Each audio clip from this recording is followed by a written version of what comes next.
الحمد للہ وکفا وسلام علی عبادہ الذین اصطفى اما بعد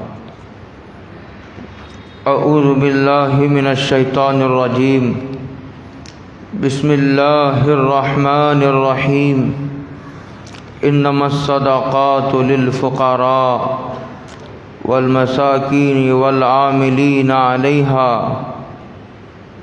والمؤلفة قلوبهم وفي الرقاب والغارمین وفي سبیل اللہ وابن السبیل فریضة من اللہ واللہ علیم حکیم صدق اللہ مولانا العظیم۔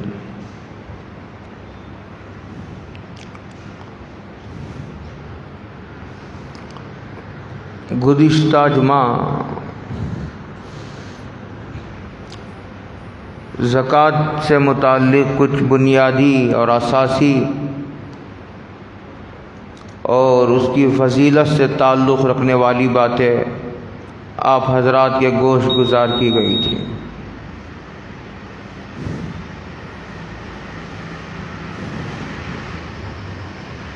اب ان تمام باتوں کو دوبارہ دہرانے سے بات پھیل جاتی ہے، اس سے جو باتیں رہ گئی ہیں وہ باتیں کوشش کروں گا کہ اللہ تعالیٰ کی مدد ہو، مختصر وقت میں تمام باتوں کو یہاں کا جمع تو نہیں کیا جا سکتا، جتنی باتیں ہاتھ آ جائے وہ بھی غنیمت ہے۔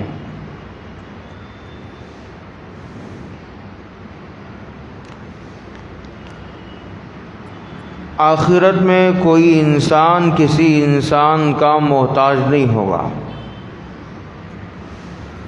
ایک کی ضرورت کو دوسرے سے وابستہ کر دیا گیا ہو، ایسا آخرت میں نہیں ہوگا۔ لیکن دنیا میں اللہ رب العزت والجلال کا یہ طریقہ اور سنت ہے، قانون ہے اللہ کا، اور دستور یہ ہے کہ یہاں ایک آدمی کو اللہ نے دوسرے کا محتاج بنا رکھا ہے، ایک کی ضرورت کو اللہ تعالیٰ نے دوسرے سے وابستہ کیا ہوا ہے۔ یہ اس کائنات کے کاروبار اور نظام کو چلانے کے لیے نہایت ضروری ہے۔ ایک جگہ اللہ جل جلالہ وعم نوالہ نے یوں ارشاد فرمایا، وَلَوْ بَسَطَ اللَّهُ الرِّزْقَ لَبَغَوْا فِي الْأَرْضِ، کہتے ہیں کہ اگر ہم ہر آدمی کو مالدار بنا دیں تو دنیا میں بغاوت برپا ہو جائے۔ ہر آدمی مالدار ہے، ہر آدمی کروڑ پتی ہے، ہر آدمی کمپنیوں کا مالک ہے، کوئی کسی کی سننے تیار نہیں ہے، کوئی کسی کے سامنے جھکنے دبنے، ایک دوسرے کے جذبات کا پاس و لحاظ کرنے، احترام کرنے، ایک دوسرے کے کام آنے کا جذبہ، یہ سب ختم ہو جائے گا۔ اس کا نتیجہ اس شکل میں ظاہر ہوگا کہ یہ کائنات کا نظام، یہ کاروبار پورا درہم برہم ہو جائے گا۔ وَلَٰكِنْ يُنَزِّلُ بِقَدْرٍ مَّا يَشَاءُ إِنَّهُ بِعِبَادِهِ خَبِيرٌ بَصِيرٌ۔ اللہ کہتے ہیں اس لیے ہم نے کس کو کتنا دینا ہے اس کا ہم نے تقسیم کر کے دیا ہے۔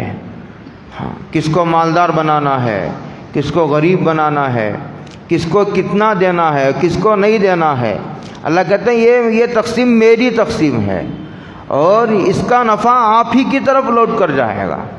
ایسا نہیں کہ میرے پاس خزانے نہیں ہیں، مال ختم ہو گیا، جتنوں کو مالدار بنا دیا، اب جتنے پیدا ہوں گے سب غریب پیدا ہوں گے، اب کوئی مالدار بچہ نہیں پیدا ہوگا دنیا میں۔ اللہ کہتے ہیں ایسا نہیں ہے، یہ ہمارے عاجز اور بے بس ہونے کی وجہ سے نہیں ہے، یہ ہمارے خزانے بھرتی ہیں اور میں قادر مطلق ہوں، میں مختار کل ہوں، ان سب کے باوجود میں نے جو یہ مالدار اور غریب کی تقسیم کر رکھی ہے، کہتے ہیں میں نے جان بوجھ کر رکھی ہے، اور یہ کائنات کے کاروبار کو چلانے کے لیے نہایت اہم امر ہے۔ اس آیت میں اللہ نے اسی قسم کا ایک ملتا جلتا مضمون ایک دوسری آیت میں بھی اللہ تعالیٰ نے ارشاد فرمایا ہے، نحن قسمنا، وہ اب بھی واضح ہے، نحن قسمنا بینہم معیشتہم فی الحیات الدنیا ورفعنا بعضہم فوق بعض درجات لیتخذ بعضهم بعضا سخریا ورحمت ربک خیر مما یجمعون۔ کہتے ہیں یہ تقسیم جو مالدار و غریب کی تقسیم ہے یہ ہم نے کر رکھی ہے، یہ اس لیے کر رکھی ہے تاکہ آپ ایک دوسرا مالدار غریب آدمی کو اپنا ملازم بنا سکے، نوکر بنا سکے، اور اس سے مزدوری کا کام لے سکے۔ ہر آدمی اگر مالدار ہو جائے، ہر آدمی بادشاہ ہو جائے، ہر آدمی کمپنی کا اونر ہو جائے، کوئی کسی کا سننے کے نہیں۔ ہر آدمی چپلوں کی دکان کا مالک ہے تو آنے والے کسٹمرز کے پیروں میں چپل کون پہنائے گا؟ ہر آدمی جو ہے وہ کیش پر بیٹھا ہوا ہے تو آنے والے گاہکوں کو کون کپڑے دکھائے گا، کون سامان دکھائے گا؟ اس طرح کی پوری لمبی تفصیل ہے یہ۔ دنیا میں، آخرت میں تو کوئی انسان کسی کا محتاج نہیں ہوگا، لیکن دنیا میں اللہ تعالیٰ نے یہ ایک انسان کی ضرورت کو دوسرے سے جوڑ رکھا ہے۔ اسی کو ان 2-3 آیتوں میں اللہ رب العزت والجلال نے بڑے اہم انداز میں ہی کیا ہے۔ تو گزشتہ جمعہ بڑی تفصیل سے یہ بات آئی تھی، تو ان تمام باتوں کا خلاصہ یہ تھا کہ زکوٰۃ کو اللہ تعالیٰ نے فرض فرمایا ہے، اور یہ ہماری روح اور ہمارے مال کو پاک کرنے کے لیے نہایت ضروری امر ہے۔ اگر اس کو فرض نہ کیا جاتا تو پھر ہماری تربیت کا نظام مکمل نہ ہوتا۔ اس لیے ایک آسمانی نظام ہے اور تربیت کا ایک ربانی نظام ہے جو اللہ تعالیٰ نے زکوٰۃ کو فرض کر کے جاری فرمایا ہے کہ غریبوں کا کام بن جاتا ہے، اور مالداروں کی روح اور ان کا مال پاک ہو جاتا ہے، قابل استعمال ہو جاتا ہے۔ یہ دونوں فرمایا، اور یہ بھی کہا کہ زکوٰۃ کو فرض سمجھنا یہ اسلام کی بنیادی تعلیمات میں سے ہے، اور پھر اسے ادا کرنا۔ اس کے کچھ آداب بھی قرآن مجید میں اور اس کے علاوہ احادیث مبارکہ میں حضرت رسول اللہ صلی اللہ علیہ وسلم نے ارشاد فرمائے ہیں۔ ایک قصہ حدیث کی کتابوں میں ہے، ذرا تسلی سے سنیں گا تو آپ کو نفع ہوگا۔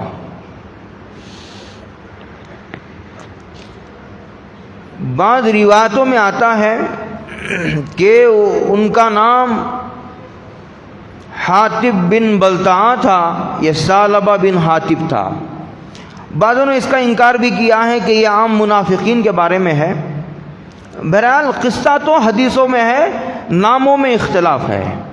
اب ناموں کے چکر میں نہ پڑیں، قصہ جو بیان کیا گیا ہے اور قرآن کریم کی بعض آیتوں کی تفسیر میں مفسرین نے نقل کیا ہے، اور یہ سورہ توبہ کی آیت کریمہ ہیں۔ کہتے ہیں کہ وَمِنْهُمْ مَنْ عَاهَدَ اللَّهُ لَئِنْ آتَانَا مِنْ فَضْلِهِ لَنَصَّدَّقَنَّ وَلَنَكُونَنَّ مِنَ الصَّالِحِينَ فَلَمَّا آتَاهُمْ مِنْ فَضْلِهِ بَخِلُوا بِهِ وَتَوَلَّوْا وَهُمْ مُعْرِضُونَ۔ قصہ کتابوں میں یہ لکھا ہے کہ ایک ثعلبہ بن حاطب یا حاطب بن بلتعہ وہ حضرت رسول اللہ صلی اللہ علیہ وسلم کی خدمت میں حاضر ہوتے ہیں۔ حاضر ہو کر کے انہوں نے حضور سے درخواست کی کہ حضور میرے حق میں دعا فرما دیجئے کہ اللہ تعالیٰ مجھے مالدار بنا دے۔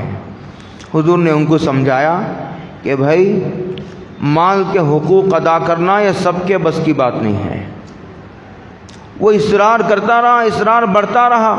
جب اصرار بڑھا تو حضرت رسول اللہ صلی اللہ علیہ وسلم نے ہاتھ اٹھا دیا، نبی کی دعا تھی، قبول ہو گئی، اور بکریاں بڑی اتنی بڑی. کہتے ہیں کہ مدینے میں جگہ ناکافی ہونے کی وجہ سے مدینے سے چند کلومیٹر کے فاصلے پر جا کر کے رہنا پڑا. مدینے میں اتنی بڑی جگہ ہی نہیں تھی، دور جا کر کے رہنے لگے. اس کے بعد آہستہ آہستہ جو ہے وہ جماعت کو ترک کرنے لگا. اس کے بعد جمعہ کو آنے لگے. اسی دوران زکوٰۃ کے احکامات نازل ہوئے تھے. زکوٰۃ کے احکامات تو بہت بعد میں نازل ہوئے. تو حضرت رسول اللہ صلی اللہ علیہ وسلم نے اپنا جو قاصد تھا، جو عامل تھا جسے زکوٰۃ وصول کرنے کے لیے مقرر کیا جاتا تھا، اسے حضور نے فرمایا تم اس طرف جا رہے ہو، جاتے جاتے ذرا وہ حاطب اس سے بھی ملتے جاؤ، اس کو اللہ نے بہت مال دیا ہے. خیر وہ حضور کے جو قاصد تھے، نمائندے تھے، وہ پہنچ کر کے انہوں نے حضرت رسول اللہ صلی اللہ علیہ وسلم کی وہ پوری تفصیلات دکھائی کہ حضور پر ابھی زکوٰۃ کے احکامات نازل ہوئے ہیں. وہ ساری تفصیلات دیکھنے اور سننے کے بعد اس نے کہا کہ آپ جہاں جا رہے ہو اب جائیے، جب واپس ہوں گے سفر سے تو یہاں سے ہوتے ہوئے جائیے گا. کیا ٹھیک ہے. وہ نمائندے چلے گئے. جب واپسی میں اس کے پاس پہنچے کہ آپ نے کہا تھا کہ واپسی میں لیتے جائیے گا. جیسے ابھی سفراء آتے مدارس کے، جن لوگوں کو دینا نہیں ہوتا ہے، بھائی صبح ہو شام ہو، آئندہ ہفتہ ہو، 20 روزے کے بعد ہو، 25 روزے کے بعد ہو، 29ویں روزے کو آؤ، عید کے دوسرے دن آؤ، بھائی دینا ہو تو دے ہی دو نا. جب بھی دینا ہے اب بھی دینا ہے، دینا ہو تو دے ہی دو. جب تمہارے چوکھٹ اور دروازے تک آئی گیا کوئی، اسے بار بار اس طرح ٹلانے کی کیا ضرورت ہے؟ کوئی اچھی بات نہیں ہے. خیر انہوں نے پھر یاد دلایا تو اس نے کہا کہ یہ تو تاوان معلوم ہوتا ہے، تو جرمانہ ہے، تو ڈنڈ ہے، تو غیر مسلموں سے لیا جاتا ہے. اس نے اعتراض بھی کیا اور زکوٰۃ بھی نہیں دی. خیر واپس آ گئے. نمائندے آ کر کے ساری کارگزاری حضرت رسول اللہ صلی اللہ علیہ وسلم کو سنائی. حضور نے تسلی سے کارگزاری سنی. سننے کے بعد حضور نے فرمایا وَيْحَ ثَعْلَبَا وَيْحَ ثَعْلَبَا، 3 مرتبہ فرمایا وَيْحَ ثَعْلَبَا. افسوس ہے، افسوس ہے ثعلبہ پر، افسوس ہے ثعلبہ پر. 3 مرتبہ فرمایا. جس مجلس میں ارشاد فرمایا اس مجلس میں اس کے رشتہ دار موجود تھے. انہوں نے بات پہنچائی کہ حضور نے تمہاری اس حالت پر افسوس کا اظہار کیا ہے. خیر وہ ذلت نہیں برداشت کر سکتا تھا. آیا جلدی اپنا مال لے کر کے حضور کی خدمت میں آیا تو حضور نے فرمایا ثعلبہ، اللہ نے تیرا مال لینے سے مجھے منع کر دیا ہے. ثعلبہ، اللہ نے تیرا مال لینے سے مجھے منع کر دیا ہے. یہ کہا. بڑی رسوائی، بڑی ذلت ہوئی، اور خاک ڈالتا تھا سر پر، مٹی ڈالتا تھا اور واویلا مچاتا تھا. ہائے افسوس، روتا تھا، چیختا تھا، چلاتا. حضور کہ اللہ نے تیرا مال لینے سے مجھے منع کر دیا ہے، چلو میں نہیں لیتا تمہارا مال. کہتے ہیں کہ اس کے بعد صدیق اکبر کے زمانے میں بھی وہ آیا، پھر اس کے بعد فاروق اعظم کے زمانے میں بھی آیا. دونوں نے یہی کہہ کر انکار کیا کہ جس مال کو حضور نے قبول نہ کیا ہو اس مال کو میں نہیں قبول کر سکتا. دونوں نے انکار کیا. آخر حضرت عثمان غنی کے زمانے میں نفاق پر انتقال ہوا. اس سے 2 باتیں سمجھنے کی ضرورت ہے، 2 باتیں تسلی سے سمجھو. جب حضور نے افسوس فرمایا تو ثعلبہ مال لے کر حاضر ہوا. یہ آیت کی تفسیر کر رہا ہوں. جب حضور نے افسوس کیا ثعلبہ پر تو مال لے کر حاضر تو ہوا، لیکن بادل ناخواستہ حاضر ہوا، خوش دلی کے ساتھ نہیں، بشاشت کے ساتھ نہیں، بڑے بوجھ سمجھ کر کے بھئی چلو اب اگر نہ دیں گے تو ذلیل ہو جائیں گے، حضور کے نظروں سے گر جائیں گے. لے آیا. اس سے ایک نتیجہ یہ نکلا کہ جو لوگ بددلی سے بادل ناخواستہ بوجھ سمجھ کر کے زکوٰۃ دیتے، ان قریب ان کو زکوٰۃ کی توفیق سے محروم کر دیا جائے گا. یہ بڑی خطرے کی بات ہے. تم کسے دے رہے ہو؟ اللہ نے تم کو جو دیا ہے، اللہ مانگتے ہیں تو دیتے ہوئے تمہارے ماتھے پر شکن آتی ہے. قرآن کریم میں ایک جگہ کہاں ان لوگوں کو خطاب کرتے ہوئے کہ جو لوگ سونا چاندی کو جمع کر کے رکھتے ہیں، پیسے جمع کر کے رکھتے ہیں، زکوٰۃ ہی نہیں دیتے، وَلَا يُنْفِقُونَهَا فِي سَبِيلِ اللَّهِ فَبَشِّرْهُمْ بِعَذَابٍ عَلِيمٍ، ان کو سزا بھی دو، اور یہ فبشرہم بعذاب علیم، ان کو دردناک عذاب کی خوشخبری دو، اس لیے کہ ان لوگوں نے، ان بدبختوں نے جو ہے دنیا میں ہمارے احکامات کے ساتھ مذاق کیا ہے، آج ان کے ساتھ مذاق کرو۔ فبشرہم بعذاب علیم، اور یہ وہ دن وہ ہوگا یوم یحمى علیہا فی نار جہنم، جہنم کی آگ میں ان کا سونا چاندی تپا کر ان کو داغا جائے گا، اور کہا سب سے پہلے ماتھے پر داغا جائے گا، اس لیے کہ کوئی آدمی پیسہ مانگتا ہے، مانگنے والا چندہ مانگنے والا چندہ مانگتا ہے، تو ناگواری کا سب سے پہلا اثر اس کے ماتھے پر ظاہر ہوتا ہے، ماتھے پر شکن پڑ جاتے ہیں، تو اللہ کہتے ہیں اس بدماش کے ماتھے کو داغو۔ ایسا کر رہا ہے جیسے کہ یہ اپنا جو ہے ذاتی مال دے رہا ہے، ہم نے دیا تو ہمارا مال ہم کو دیتے ہوئے اسے بوجھ پڑتا ہے، ہم نے دیا تھا، یہ اپنی ماں کے پیٹ سے کروڑ پتی تو نہیں پیدا ہوا تھا، بدن پر کپڑے بھی نہیں تھے، ہم نے دیا، ہم نے مالدار بنایا، ہم نے کاروبار دیا، ہم نے عقل دی، ہم نے دماغ دیا، ہم نے طاقت دی، ہم نے جو ہے کاروبار کو پھیلایا، کمانے کا سلیقہ سکھایا، اب جب مالدار ہو گیا تو کہتا ہے کہ یہ بوجھ ہے۔ یہ ساری تفصیلات اس میں ہیں۔ فَتُقْوَى بِهَا جِبَاهُهُمْ وَجُنُوبُهُمْ، اور دوسرا جب سامنے والا نہیں مانتا، وہ درخواست کرتے رہتا ہے، تو اعراض کا اس سے آگے کا درجہ یہ ہے کہ آدمی اس طرح منہ موڑ لیتا، پہلو بدل دے گا، اس کے پہلوؤں کو داغو، اور یہ جو پہلو کے حصے ہوتے ہیں زیادہ حساس بھی ہوتے ہیں۔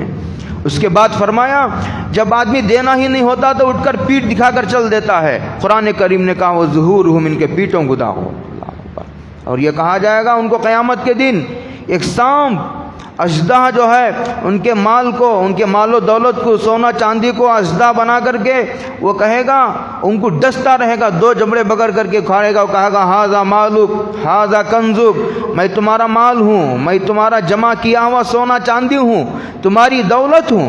وقیل ذوقوا ما کنتم تکنزون، چکو مزہ، دنیا میں ہم نے کہا دو تو نہیں مانا، تو قرآن کریم نے کہا، میں تو ایک بات یہ کہہ رہا تھا کہ مال دینا کافی نہیں ہے، مال کو خوش دلی سے، بشاشت کے ساتھ، ادب کے ساتھ، اور بڑے جو ہے وہ احترام کے ساتھ، کہ بوجھ نہ سمجھتے ہوئے دینا بھی ضروری ہے۔ دوسرا قرآن کریم نے یہ کہا فَآقَوَهُمْ نِفَاقًا فِي قُلُوبِهِمْ، اس نے جب بخل کیا تو اس بخل کی سزا اللہ نے دنیا میں یہ دی کہ اللہ نے اس کے دل میں نفاق کو پیدا کر دیا۔ فَعَاقَبَهُمْ نِفَاقًا، اللہ اکبر، یہ بخل کی سزا ہے، نماز چھوڑنے کی سزا الگ ہے، اور دیگر عبادات حج نہ کرنے کی سزا الگ ہے، وہ میں اپنے موقع پر عرض کر چکا ہوں۔ یہاں یہ کہہ رہا ہے تو ہم نے تم کو مال دیا تھا، تم نے بخل کیا، اس بخل کی سزا یہ ہوئی کہ اللہ تعالیٰ نے اس کی سزا کے طور پر دل میں نفاق پیدا کر دیا۔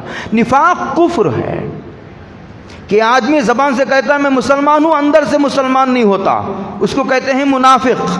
دوسرا قرآن نے اس بات کی طرف اشارہ دیا، جو لوگ خوش دلی سے اللہ کی راہ میں زکوٰۃ ادا نہیں کرتے، ان کو اپنا جائزہ لینا چاہیے، کہیں ان کے دل میں نفاق کے جراثیم تو نہیں پنپ رہے، دیکھو کہیں وہ نفاق کا مریض تو نہیں ہے، جائزہ لینے کی دعوت دی، دعوت فکر دی ہے قرآن نے، آداب بے شمار۔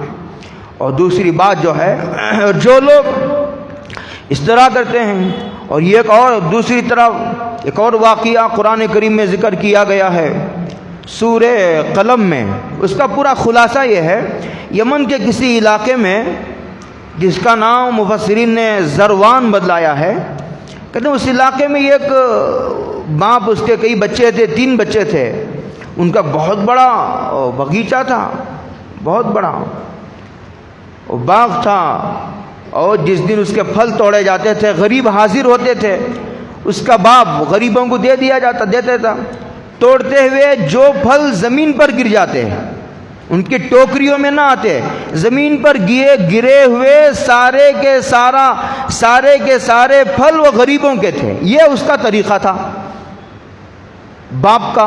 بچے کہتے تھے اس طرح کرو گے تو پورے کے پورے پھل جو ہے وہ غریبوں کو دینے پڑیں گے۔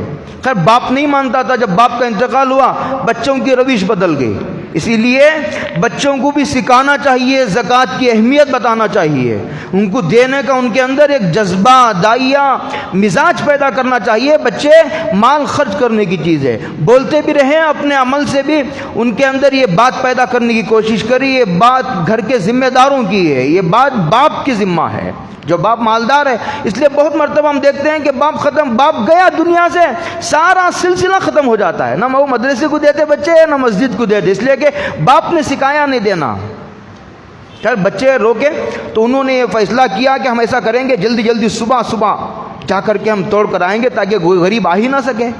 غریبوں سے تو بچانے کے لیے ایسے لوگ، جب ان کو اندازہ ہوتا ہے کہ بھائی کچھ اعلان ہونے والا ہے، جب اندازہ ہوتا ہے کچھ مالی تقاضا آنے والا ہے، تو بعض لوگ جی چراتے ہیں، بعض لوگ گم ہو جاتے ہیں، بعض لوگ غائب بھی ہو جاتے ہیں، بعض لوگ سوئچ آف کر دیتے ہیں، بعض لوگ نظر ہی نہیں آتے، اور یہ سارا سلسلہ نمٹ جاتا، پھر آ جاتے ہیں۔ تم غریبوں سے تو اپنے مال کو بچا سکتے ہو، تم بھاگ کر کہاں جاؤ گے؟ کہ اللہ کی حکومت سے نکل جاؤ گے، اللہ کی زمین سے نکل جاؤ گے؟ تو اس کے بعد کہتے ہیں سارا خلاصہ اس کا یہ ہے، وہ جب منصوبہ بنا کر کے وہ پہنچے صبح، تو سارے کا سارا باغ جل کر خاکستر ہو گیا، سارے کا سارا۔ اچھا اس میں کچھ بھائی ایسے بھی تھے جو یہ کہتے تھے کہ بھائی اچھی بات نہیں ہے، یہ اچھی حرکت نہیں ہے، اللہ نے ہمیں دیا تو دینے میں کیا ہے، لیکن وہ مانتے نہیں تھے۔ لیکن ان کے کہنے کے باوجود، ان کے باتوں پر کان نہ دھرنے کی وجہ سے وہ پورے کے پورے باغ کو جلا کر خاکستر کر دیا۔ بعد میں ان کو بڑا افسوس ہوا۔ اس کے بعد انہوں نے توبہ کی، اللہ کی طرف رجوع کیا، تو روایتوں میں آتا ہے کہ اللہ تعالیٰ نے دوسرے دن پھر اس باغ کو اسی طرح کر دیا۔ یہ حضرت ابن عباس کی روایت ہے، عسیٰ ربنا یبدلنا خیرا منہا انا الی ربنا راغبون۔ اس لیے مدارس ہو، مساجد ہو، غریب ہو، یتیم ہو، بیوہ ہو، رشتہ دار ہو، ان کے تعاون، ان کی نصرت سے جی نہ چراؤ۔ ہاں، اس کے بعد مقابلے میں حضرت رسول اللہ صلی اللہ علیہ وسلم نے ایک اور واقعہ سنایا ہے۔ یہ دو واقعے ہو گئے، ایک اور واقعہ سنیے۔ یہ واقعہ سنانے کا وقت ہی نہیں ہے، اس لیے کہ ساری تفصیلات سنانے میں وقت بہت نکل جاتا ہے۔ ایک آدمی تھا، وہ اپنے مال کے 3 حصے کرتا تھا، آپ نے سن رکھا ہے، ایک اپنے اہل و عیال کے لیے، ایک باغ کے اخراجات کے لیے، اور ایک غریبوں کے لیے۔ مال کے 3 حصے کرتا تھا، مال کے 3 حصے۔ مال کے 3 حصے کرنا کوئی فرض نہیں ہے۔ 100 کو 2.5 روپیہ، 1000 کو 25 لاکھ کے 2.5 کیا مشکل ہے؟ تو ایک مرتبہ بارش نہیں ہوئی، تو بادل میں سے آواز آئی کہ فلاں کے کھیت میں جا کر کے برسو۔ ایک آدمی نے سنا اسے، تو بادل کے پیچھے پیچھے ہوا، بادل ایک پتھریلی زمین میں برسا، پھر ایک نالی میں ہوتے ہوئے جو ہے وہ اس باغ کو پہنچا۔ وہاں ایک آدمی کام کر رہا تھا، اس نے پوچھا کہ بھائی تمہارا نام کیا ہے؟ کیا کہ تم میرا نام کیوں پوچھتے ہو؟ کہ نہیں، بادل میں نے ایک نام سنا ہے۔ کہاں؟ میرا نام وہی ہے۔ کہا کہ تمہارا خاص عمل کیا ہے؟ بعض روایتوں میں آتا ہے کہ صحابہ کا بھی اس قسم کا عمل تھا۔ عبداللہ ابن مسعود رضی اللہ تعالیٰ عنہ کے بعض روایتوں میں آتا ہے کہ بعض صحابہ کا بھی ایسا ہی عمل تھا۔ تو بارش ہوئی، اس کے بعد وہ باغ کو سیراب کیا گیا، اس سے پوچھا تمہارا خاص عمل کیا ہے؟ انہوں نے بتایا کہ میں ایک حصہ مال کے 3 حصے کرتا ہوں، ایک اپنے اہل و عیال کے لیے، اور ایک غریبوں کے لیے، اور ایک باغ کے اخراجات کے لیے۔ کہ اس کی یہ برکت ہوگی کہ اللہ تعالیٰ نے بارش کا ایسا نظام فرمایا۔ ایسے بے شمار واقعات ہیں، متعدد واقعات احادیث میں، سیر کے واقعات میں لکھے ہوئے ہیں۔ اس سے اس نتیجے تک پہنچنا چاہیے کہ جب آدمی اللہ کے ساتھ خصوصی تعلق رکھتا ہے تو ادھر سے بھی خصوصی نصرت کا معاملہ ہوتا ہے۔ ہم لوگ اللہ سے قانونی رشتہ بھی نہیں رکھتے، تو اللہ تعالیٰ سے جو خصوصی تعلق رکھتا ہے، اور پھر اس میں اس بات کی طرف بھی اشارہ ہے کہ اپنے مال میں سے کچھ آدمی خاص کر کے رکھ لے، اس لیے کہ جب تک مال الگ نہیں کیا جاتا، الگ کر کے اس کو کسی تجوری میں رکھ دے، کسی بڑے باکس میں رکھ دے۔ ہمارے اکابر کا یہی معمول تھا، اس میں جو بھی آتا تھا ہر مہینہ جتنا ان کو خرچ کرنا ہوتا اس میں ڈال دیتے، تاکہ جب بھی کوئی بات سامنے آتی ان کے ذہن میں یہ بات بیٹھی ہوئی ہے کہ مجھے اس میں سے دینا ہے، یہ میرا پیسہ نہیں ہے، یہ تو خرچ کرنے کے لیے ہی ہے، طبیعت پر بار نہیں پڑتا، بوجھ نہیں پڑتا، الگ رکھ دیا۔ یہ طریقہ بہت آسان ہوتا ہے مال خرچ کرنے کے لیے۔ جب تقاضا سامنے آئے گا آدمی جب آئے گا دیکھا جائے گا، آدمی ایسا سوچتا ہے، تقاضا نکل جاتا ہے، آدمی کی طبیعت نہیں مانتی، اگر مانتی بھی ہے تیار کرتا ہے، بڑی مشکل سے آمادہ کرتا ہے تو بہت کم خرچ کرنے کے لیے اس کی طبیعت آمادہ ہوتی ہے۔ ہاں، شروع میں خطبے میں نے ایک آیت پڑھی، اس کی تشریح کر کے بات ختم کرتے ہیں، تفصیل کے لیے موقع نہیں۔ قرآن کریم نے مصارف کا بھی ذکر کیا ہے، مصارف کا، کہ زکوٰۃ کہاں خرچ کی جائے۔ اس کو حضرت رسول اللہ صلی اللہ علیہ وسلم پر بھی نہیں چھوڑا، خود اللہ تعالیٰ نے متعین کیا کہ یہاں یہاں یہاں خرچ کرو زکوٰۃ، کیا فرمایا۔ میں نے وہی آیت پڑھی تھی، اللہ کہتے ہیں انما الصدقات للفقراء، بلا شبہ یہاں صدقات سے مراد زکوٰۃ ہے۔ زکوٰۃ کا سب سے پہلا مصرف للفقراء والمساکین، اس میں زیادہ فرق نہیں ہے، فقیر اور مسکین میں زیادہ فرق نہیں ہے۔ مسکین اسے وہ کہلاتا ہے جس کے پاس پیسہ تو ہے لیکن اس کی ضرورت کے لیے ناکافی ہے، اور فقیر اسے کہتے ہیں جس کے پاس کچھ نہیں، بیچارے کے پاس کنگال، کھایا ختم ہو گیا، کھایا ختم ہو گیا، کام کو جائے گا تو کھائے گا نہیں تو بھوکا مرے گا، یہ ہے فقیر۔ ایک ہے فقیر، ایک ہے مسکین۔ تو قرآن کریم نے کہا زکوٰۃ للفقراء والمساکین، فقراء فقیر کی جمع ہے، فقراء و مساکین سب سے پہلے اس کا مصرف ہے، اور فقیر و مسکینوں میں بھی سب سے پہلا ان کا حق ہے جو تمہارے رشتہ دار ہوں، رشتہ داروں میں جو تمہارے عزیزوں میں جو غریب ہوں ان کو ان کا یہ سب سے پہلا مصرف ہے۔ سب سے زیادہ حقدار تمہارے رشتہ دار ہیں۔ رشتہ داروں میں زکوٰۃ دیتے ہوئے آدمی کو مزہ ہی نہیں آتا، وہ مدرسے کو لکھایا، وہ مدرسے کو لکھایا، وہ اعلان ہوا وہاں لکھایا، رشتہ دار بھوکے مر رہے ہیں بیچارے، اور دوسرے رشتہ داروں میں کچھ وہ بھی ہو جاتی ہے نا، ناگواری کی باتیں پیش آ جاتے ہیں، تعلقات خراب ہو جاتے ہیں، ہاں اس کی وجہ سے بھی آدمی کی طبیعت جلدی آمادہ نہیں ہوتی اندر سے۔ اس لیے قرآن کریم نے کہا انما الصدقات للفقراء، اپنے رشتہ داروں کو دینے کا دوہرا اجر ہے، یہ ایک زکوٰۃ دینے کا اجر اور دوسرا صلہ رحمی کا اجر، رشتہ داروں کے ساتھ حسن سلوک کا اجر الگ سے ملے گا، انما الصدقات۔ اور پھر اس کے علاوہ علماء نے فرمایا تمہارا جو ملازم ہے اور تمہارا فقراء و مساکین میں بھی تمہارا جو نوکر ہے، غلام ہے، تمہارا جو امپلائر ہے، تمہارے ماتحتی میں کام کرنے والے جو غریب لوگ ہیں وہ زیادہ حقدار ہیں۔ پھر اس کے بعد تمہارے محلے کے غریب زیادہ مستحق ہے، پھر اس کے بعد تمہارے شہر کے غریب زیادہ مستحق ہیں۔ حضور نے فرمایا تھا، صحابہ کو بھیجتے ہوئے فرمایا تھا خذ من اموالہم صدقۃ، فرمایا تؤخذ من اغنیائہم وترد علی فقرائہم، کہا کہ جاؤ فلاں جگہ وہاں کے مالداروں سے پیسہ لے کر وہاں کے ہی غریبوں پر تقسیم کرو، اگر وہاں کوئی غریب نہ ملے تو پھر دوسرے شہر کا رخ کرو، یہ حضور نے فرمایا تھا۔ انما الصدقات للفقراء والمساکین والعاملین علیہا۔ پہلے ایسا ہوتا تھا کہ زکوٰۃ وصول کرنے کے لیے حضور کے نمائندے جاتے تھے تو زکوٰۃ میں سے ہی ان کی تنخواہ دی جاتی تھی، اس کو قرآن نے کہا والعاملین علیہا والمؤلفۃ قلوبہم۔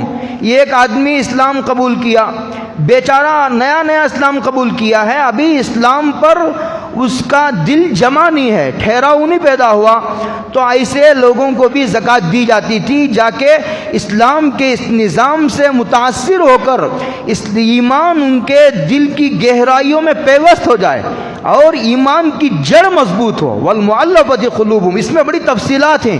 آج کا جو ماحول ہے اس کے پیش نظر یہ آیت کا اتنا ٹکڑا یہ ایک مستقل ٹاپک ہے، اس پر بڑی سنجیدگی سے بیان کرنے، سننے، سمجھنے کی ضرورت ہے، اور یہ تفصیل کا وہ موقع نہیں ہے، اتنا سمجھ لیجئے والمؤلفۃ قلوبہم۔ اس کے بعد فرمایا وفی الرقاب، اور پہلے غلام ہوتے تھے، ایک جنگ کی تدبیر تھی، جنگ ہوتی تھی تو بیچارے قید ہو کر کے آ جاتے تھے، تو غلام بنا لیے جاتے تھے تاکہ جس کا غلام ہو اس کے بھی کام آئے اور اس کے کھانے پینے کا بندوبست بھی رہے اور بیت المال پر بوجھ بھی نہ پڑے. اس کی بہت ساری مصلحتیں تھیں. اور پھر وہ مسلمانوں کے ساتھ رہے گا تو ان کا جو چال چلن دیکھے گا, ان کا رویہ دیکھے گا اور ان کے اخلاق کردار سے متاثر ہوگا, تو ہو سکتا ہے کہ اسلام میں داخل ہونے کی راہیں کھلے. وہ ساری مصلحتیں تھیں. یہ بھی ایک مستقل ٹاپک ہے بات کرنے کا, لیکن بہت زیادہ تفصیل کرنے کا یہ موقع نہیں ہے. اور پھر رقاب, اب قیدیوں کو چھڑانا, اور آج کل جو ہے یہ بے قصور نوجوانوں کو اور بے قصور لوگوں کو, بے گناہ معصوموں کو لے جا کر کے جیل میں ڈال دیا جاتا ہے. ان کو چھڑانے کے لیے زکوٰۃ دی جا سکتی ہے, نہیں دی جا سکتی ہے. آج کے حالات اتنے جو ہے وہ بگڑتے جا رہے ہیں. بعض علماء کی رائے یہ ہے کہ ان کو بھی زکوٰۃ دی جا سکتی ہے.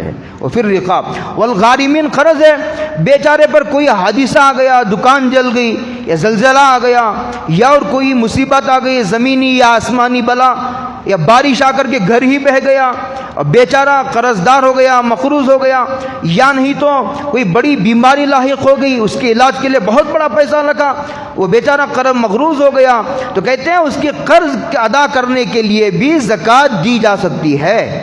والغارمین, آگے فرمایا وہ فی سبیل اللہ. فی سبیل اللہ میں دو لوگ آتے ہیں, ایک حاجی اور ایک اللہ کے راستے میں سر کٹانے والے. یہ فی سبیل اللہ سے مراد یہ صحابہ کی تفسیر ہے. باقی ہر وہ جیسے مدرسے وغیرہ ہیں, ان مدرسوں میں ان بچوں کو زکوٰۃ دی جا سکتی ہے جو غریب ہوں, لیکن یہ باپ مالدار ہے, بچے نابالغ ہیں, تو ان نابالغ بچوں کو بھی مالدار سمجھا جاتا ہے. ان نابالغ بچوں کو زکوٰۃ نہیں دی جاتی. ایک بچہ بالغ ہے, باپ غریب ہے یا مالدار ہے, اسے نہیں دیکھا جاتا. اگر بالغ بچہ غریب ہے تو باپ کی مالداری اور غریبی نہیں دیکھی جاتی, ان کو پیسہ دیا جاتا ہے. تو فی سبیل اللہ میں یہ بھی داخل ہے, وہ فی سبیل اللہ. آگے فرمایا وابن السبیل, اور اس کا 7واں مصرف یہ ہے کہ ایک آدمی آ گیا ایک شہر کو, اب وہ لٹ گیا, اس کے پیسے چوری ہو گئے, اب اس کو گھر جانا ہے, تو گھر جانے کے لیے پیسے نہیں ہیں. وہ اپنے علاقے میں, اپنے شہر میں, اپنے گاؤں میں مالدار ہے, وہ رئیس ہے, لیکن جہاں پھنس گیا ہے وہاں پیسہ نہیں ہے اس کے پاس. کہتے ہیں کہ اس کو بھی زکوٰۃ کی رقم دی جا سکتی ہے. وابن السبیل, آگے فرمایا فریضۃ من اللہ واللہ علیم حکیم. یہ اللہ تعالیٰ کی طرف سے مقرر کردہ مصارف ہیں, اس میں خرد برد کرنے کی اجازت نہیں ہے. اور بعض لوگ جو ہے وہ سب جگہ زکوٰۃ کے پیسے لگا دیتے ہیں. وہاں بھی وہ مدرسے, وہ عمارت کی تعمیر بھی ہو رہی ہے, پانی بھی پلا رہے ہیں, اور کھانا بھی کھلا رہے ہیں, اس میں غریب بھی کھا رہا ہے, مالدار بھی کھا رہا ہے, زکوٰۃ کے پیسوں میں بیت الخلاء بنائے جا رہے ہیں, اور اس سے غریب بھی استعمال کر رہا ہے, اسے مالدار بھی استعمال کر رہا ہے. اور مسجد کے بعض قریوں میں زکوٰۃ کے پیسوں سے مسجد کی چٹائیاں بچھا دیتے ہیں, پنکھے لگا دیتے ہیں, اور روشنی کا انتظام کر دیا جاتا ہے, ٹوائلٹ بنا دیے جاتے ہیں, اسے مالدار بھی استعمال کرتا ہے, غریب بھی استعمال کرتا ہے. مس یوز اتنا ہو رہا ہے زکوٰۃ کا.